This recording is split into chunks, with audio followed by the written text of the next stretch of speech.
ကလေးရောလူကြီးတွေပါကြိုက်မဲ့ငါးကြော်အချိုနဲ့လေးချက်ပြပါမယ်။ထမဆုံးငါးကိုမိမိလိုသလိုအနေတော်လေးတုံလိုက်ပါ။ပြီးရင်ငါးညင်နဲ့ချွေးတွေပြအောင်ဂျုံမုတ်ရှက်လက်ကားရေထည့်ပြီးတော့တေချာငါးကိုနယ်ပြီးပုတ်စေးပေးပါမယ်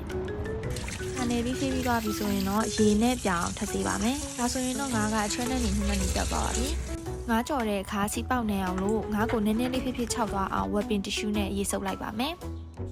ငါးကြော်နှစ်ပုတ်အတွက်ကြက်သွန်ငွေလေးတွေကိုလှီးထားပါမယ်။ငါးကြော်ဖို့အတွက်စားဟင်းသီးဟင်းရွက်မုတ်တကြားစနစ်မကိုထည့်ပြီးတော့ငါးကိုရတာဝင်အောင်နေပါမယ်။ပြီးရင်စီထည့်ငါးကြော်ပါမယ်။ငါးကိုဝက်ပင်တီရှူးလေးနဲ့ရေစုပ်ထားတာကြောင့်စီရမ်းမပေါက်ပါဘူး။ငါးကြော်လေးတွေကြက်ပြီးတော့ရွှေအောင်တန်းလာပြီဆိုရင်တော့ဆယ်ထားလိုက်ပါမယ်။ခုနငါးကြော်ထားတဲ့စီတွေကိုလှီးထားတဲ့ကြက်သွန်နီထည့်လိုက်ပါမယ်။စီကိုလိုတလောက်ပဲထည့်ပါမယ်နော်။ကြက်သွန်နီလေးနွမ်းပြီးမှုလာပြီဆိုရင်တော့ငါးများကြီးနည်းနည်းပေါက်ပါမယ်။ပြီးရင်ကြော်ထားတဲ့ငါးကြော်တုံးလေးထည့်လိုက်ပါကြက်သွန်နီအနှစ်နဲ့မှုတဲ့အခါမှာငါးကြော်တုံးတွေအိုးမကပ်ဖို့နဲ့ပုံမပြတ်ဖို့သတိထားပေးပါအရသာအတွက်ခရူးစီတကြားပဲငါးများရဲ့နောက်ရောထားတဲ့အနှစ်ကိုထည့်ပြီးမှုလိုက်ပါ